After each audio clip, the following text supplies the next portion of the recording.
Hi, Margaritas. Postbook Chris here. This is your friendly reminder that this video is not spoiler friendly. I am reacting to the book as I'm reading, and I talking about spoilers. If you don't like spoilers, this is not the video for you. If you do like spoilers but you would like to read the book first, you can find the book on Amazon. I recommend the 12 book box set for Granny Vigilante. Last time I looked, as we record this video, it was up for 99 cents and it was on Kindle Unlimited. It's a great deal. It's a great bang for a buck in terms of entertainment. Um, and yeah, I'm going to leave you. If you like the spoiler free review, I liked it. My mom liked it. It was a funny book. It was an entertaining book. I liked that um it did things that I didn't know cozy mysteries could do as a casual cozy mystery reader. So I had a good time. I'll leave you to reacting please now, and if you like to support this video, please share with someone you think will like me, will like seeing me react to the Granny Vigilante series. That's all. Good morning to you, my beauties. It's 5 a.m. and it's cold. So I started reading the third Granny Vigilante book with my mom. Um, I started right after the second, so the books blurred a bit for me. I going to tell you of a bit that I'm pretty sure is in the second book that is relevant for the third book. So, as part of the hook for the third book, Fran makes the return address for her dark web mystery boxes, her friend Daniel's house. And one of the box gets returned. And Daniel opens the box and gets pretty shocked by all the stuff that is inside. He's a budding little old man, and this is too much for him. So he thinks who would be evil enough to send a prank, and immediately think like, oh, Fred. Um, so he opens his box full with cow brains and dried insects and creepy stuff and all sorts of creepy stuff, and and he um finds the stuff and he calls Fran and he tells her that a flash drive came with the box and a map. So Fran is like, I didn't put a flash drive and a map in the box. Someone else put the flash drive and the map. And she asks him to mail her the stuff, which he does because she lies to him. She says she's going to get. Last book, Staniel had a bunch of stuff in this apartment he leases for Fran that he wasn't going to take away from there, and he had a bunch of junk lying around, and he was taking too long to get it. So Fran um called a group of broke college kids and put it all in a dumpster. So he's pretty pissed at her for that. He wants his junk back. And she said she's going to find it if he helps, which she doesn't intend to do. So Fran is curious about the flash drive and stuff, and she finds out what is in the flash drive. The same person that hired her to kill Detective Honeymore sent the box. So in the beginning of the book, Honey is on a date with someone from the internet, from a site for anxious people. And the date's going well, and Fran walks in and starts being all fun. Like, she starts being all, so I got a bunch of creepy stalker things for you to solve. And she starts using sensitive language because she's Fran. And the girl gets booked, and Honey gets pretty pissed. But there's nothing he can do. The girl left him. And so she sends a false crash dive to be analyzed by the police because she doesn't think Honey's anxious constitution is going to do well with that threat to his person. And that's chapter 1, that's as far as we read. And it's pretty interesting so far. My mom's liking it. So we're gonna deal with the stalker this book. Does Fran kill the stalker, do you think? I don't know. She always is like gonna kill this creep that is the mystery creep of the week.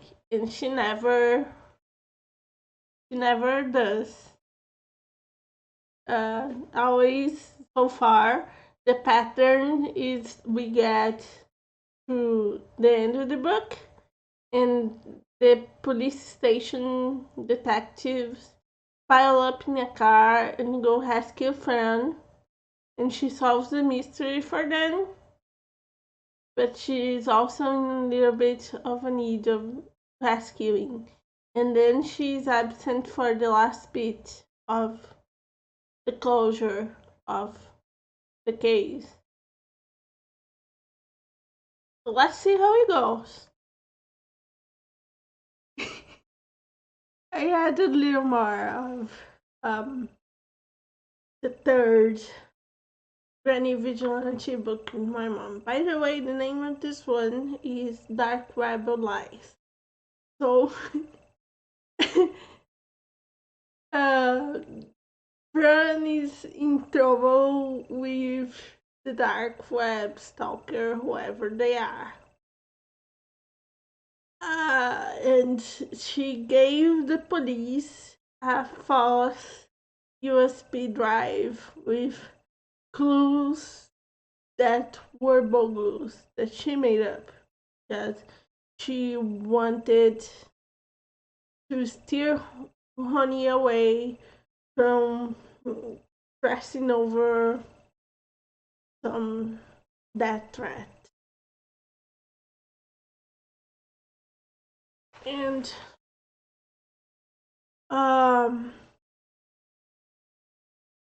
so there shouldn't be anything. One of the things that she did was he picked a building, a random building, and put a red X over the window. And there shouldn't have been anything there, except when the police arrived with a SWAT team, they found a dead body 2 weeks old. And friends like thinking, what the hell? How is this seems like so much of a coincidence that the place I marked at random in my bogus USB drive got to be the crime scene of a murder. Um, and like, to be honest, I'm a bit confused with the timeline because the police said the body was 2 weeks old. And I'm reading this and like I didn't know we have this whole dark web stuff going on. It's been 2 weeks. I thought it had been 1 week at most. And Solomon is not talking anymore. Like he says, I think the implication is that he has laryngitis. He tried to write he has laryngitis. But he's not talking anymore. And everybody is afraid he is going to be suicidal or something. So we have Solomon mute again for this book. The Bronco, the rogue detective, needed to find a real job because now his rogue detective agent doesn't have a way to pay the bills. They used to pay the bills by scamming rich people out of a few $1,000s each month. So he has to find a job. He finds a job at this place called Poop Cafe.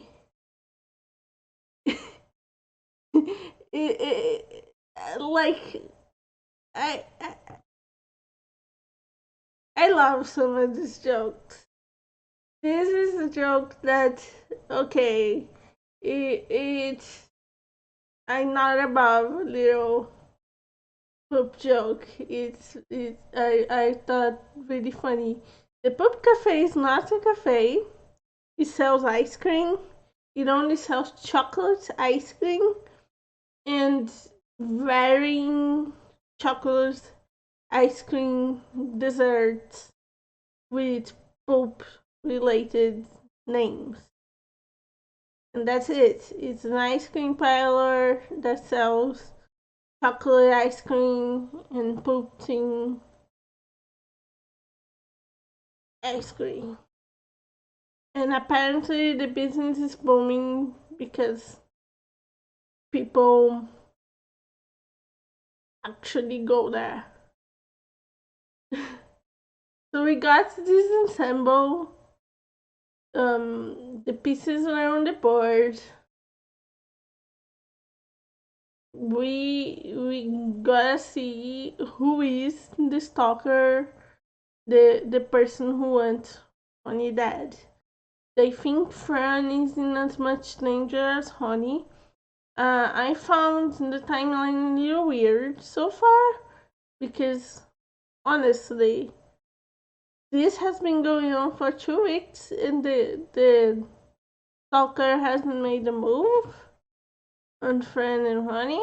So I'm curious to see whom they are.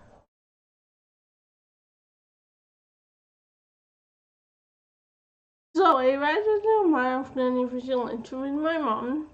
My mom is so cute. You read to her, she gets sleepy like a little kid. So we read until the end of the mystery because she wanted to know uh, who it was, who done it, and then we stopped short of the hook for the next mystery. So, dude, this book was a roller coaster. So they found at some point in the book they found dog hair in the corpse of the dude they found dead in the apartment.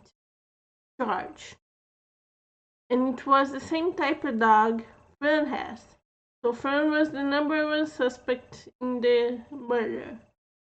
So Honey was dealing with Fern being the number one suspect in the murder and trying to save Fern from being accused. And Fern was trying to find out who was after Honey, who sent back the mystery box.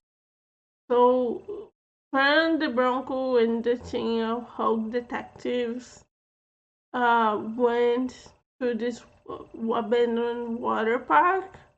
There is a drug deal hotspot, and um, they followed the map that came into the box, and they found a box, and the box had a bunch of drugs and a note. Um, that was like, we know what you did. And Fran was like, okay.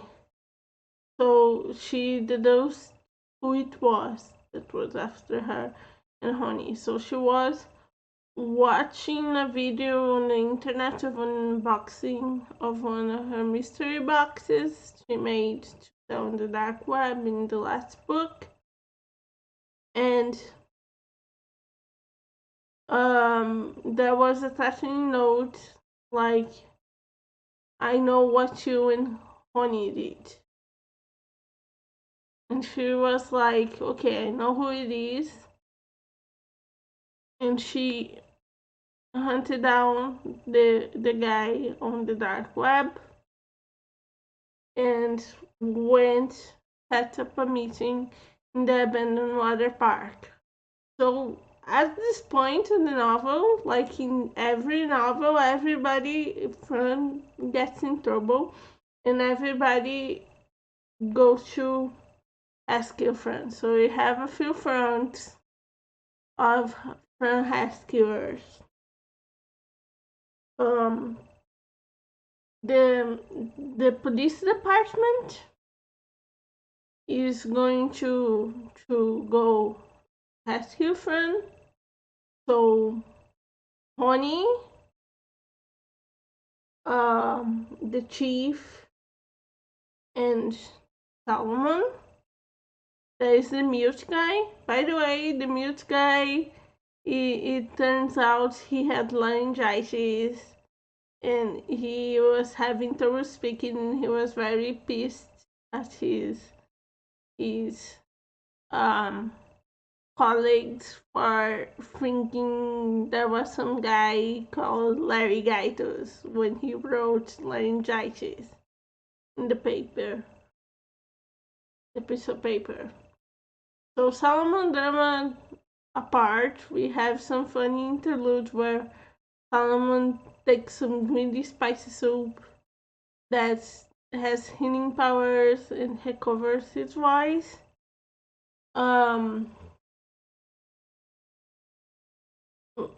Honey and the chief go after Fern, and Solomon teams up with the Bronco and Sean, that is his roommate. Sean is a homeless dude he found in the last book that is rooming him.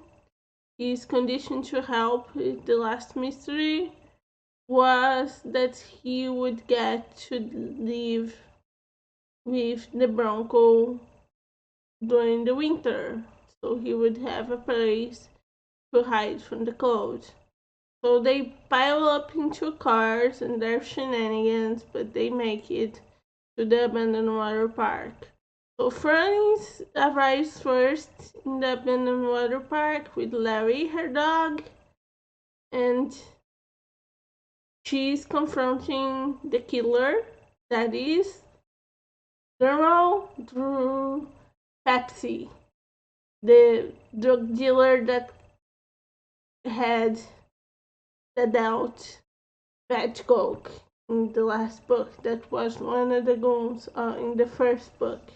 That was one of the goons of the murder. So she murdered his fellow goon of the murder of the first book, and had Pepsi toss his friend's body in a dumpster. And then Fran came back with Ronnie and set fire to the dumpster.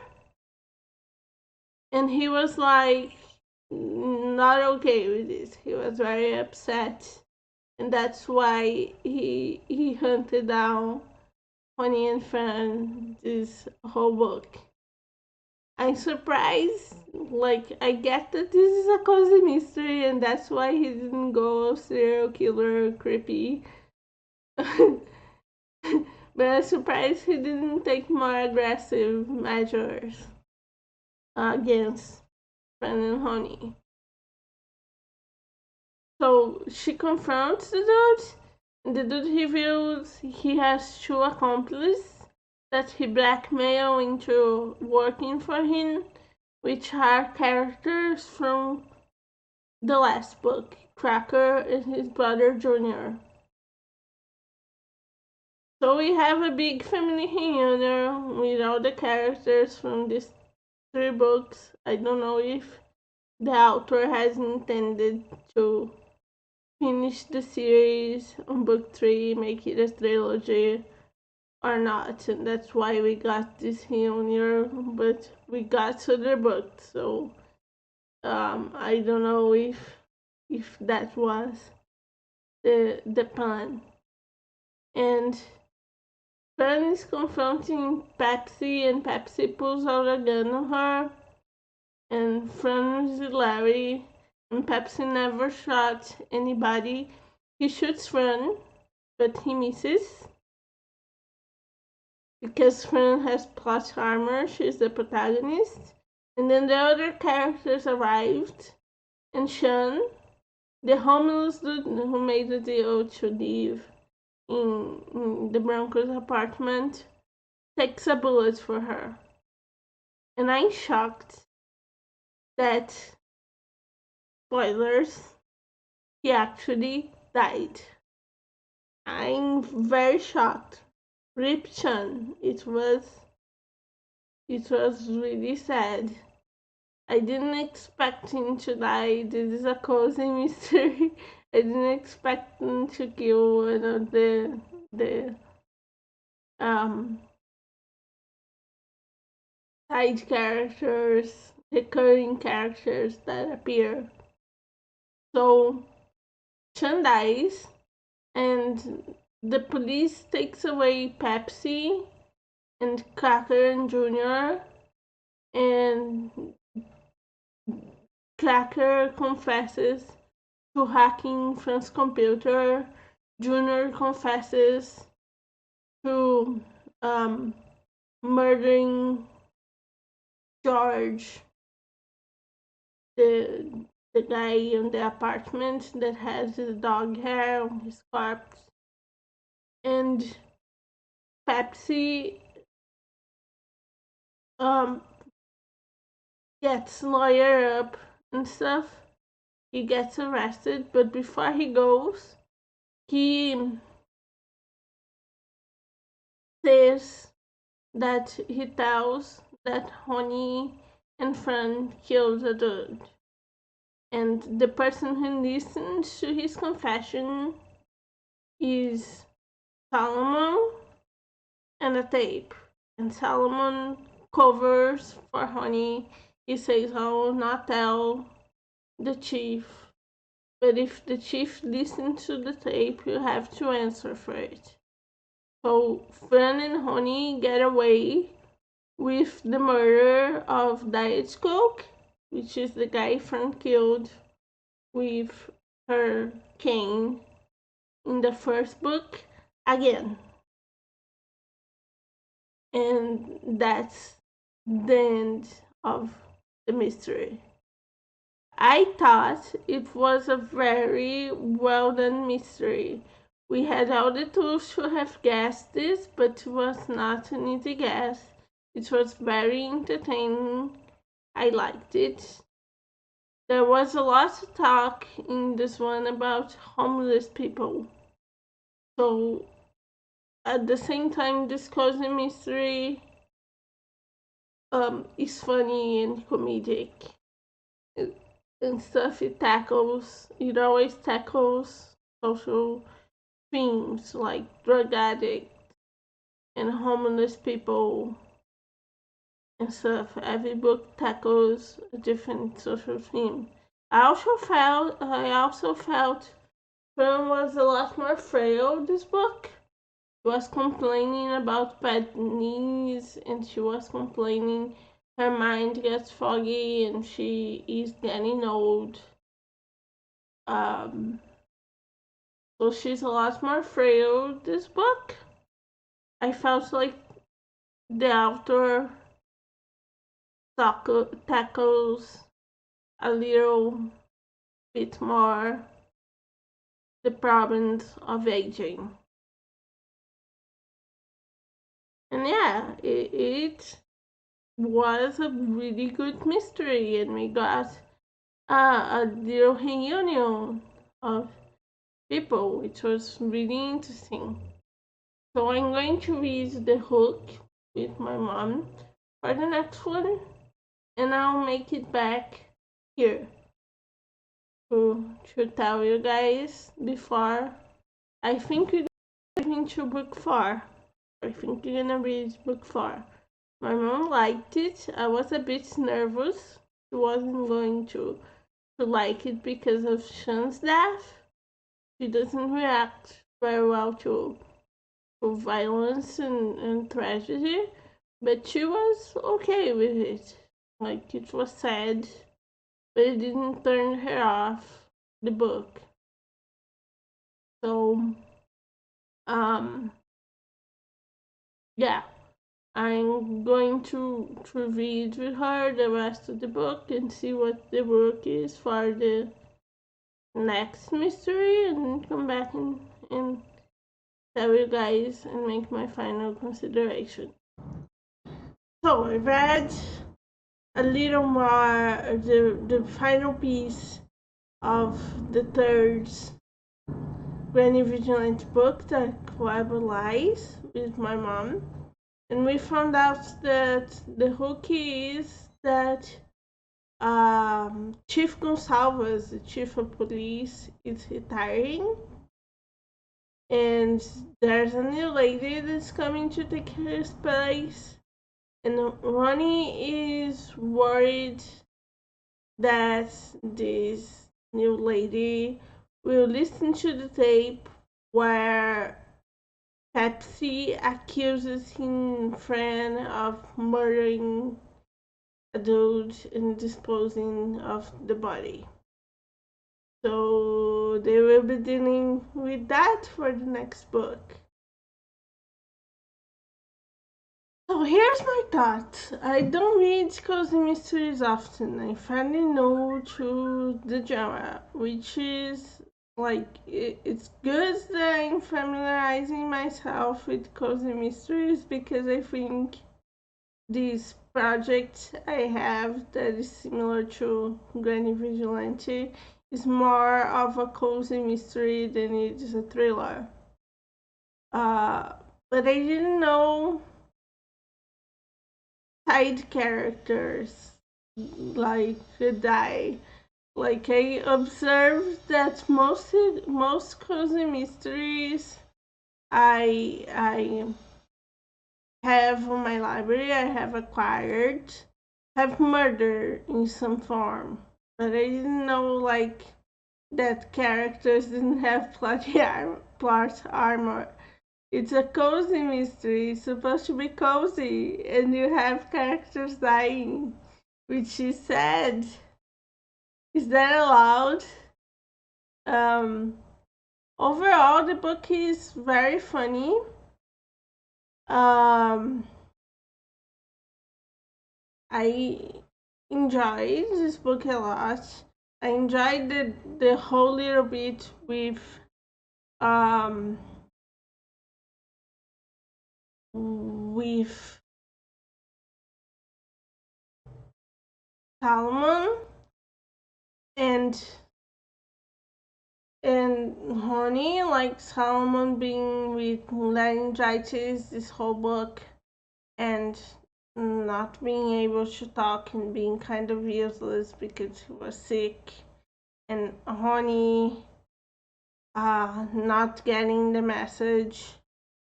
Um, the the whole continuity of the New Vigilante is kind of random. Like this book will have who's like Solomon with a difficulty of handwriting and typing that wasn't previously um, explored in book one.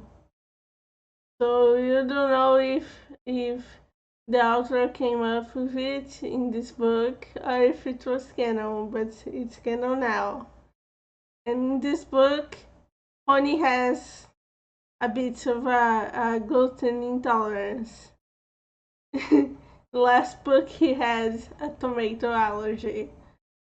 Um, so it's a bit you get the impression that the canon is constantly under construction. But overall, this book we have friend dealing a bit more with the problems of aging. He is considering a bit more that she is old and her joint hurt and stuff, and she shows a little fear of aging and the helplessness and solitude that is my brain to her. So yeah, and I liked that this book, the mentally ill person wasn't the villain so far. Pretty good track record to that. The mentally ill person in this book was George's wife. Uh, the the lady, she was a librarian, but she was having a psychotic episode. I know psychotic has a different connotation for the casual English speaker, but she's delusional. She's not violent. She's just delusional and out of reality. And she is a librarian, but she believes she's an exotic dancer. And I was really, really afraid when she showed up. Like, I was like, oh, like, what if she is the murderer? What if she killed her husband, George? But she didn't. She is a completely innocent, sweet lady that is delusional. I don't think her stay in a psychiatric ward was very realistically represented. But that's another story. I was glad Like, so far I'm glad the people with mental health problems like Honey and Solomon are all the good guys, and he doesn't fall with the trope of making them violent or something. So yeah, I enjoyed this book a lot. We are gonna read the fourth one.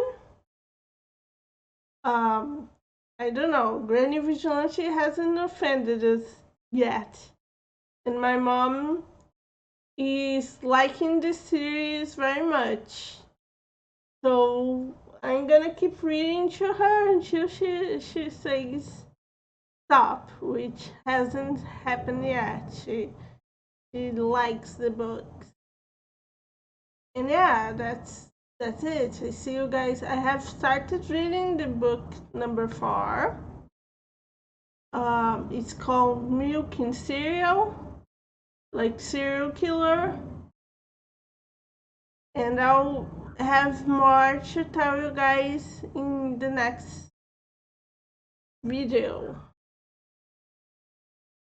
So yeah, thanks for accompanying me in this adventure. See you guys next video.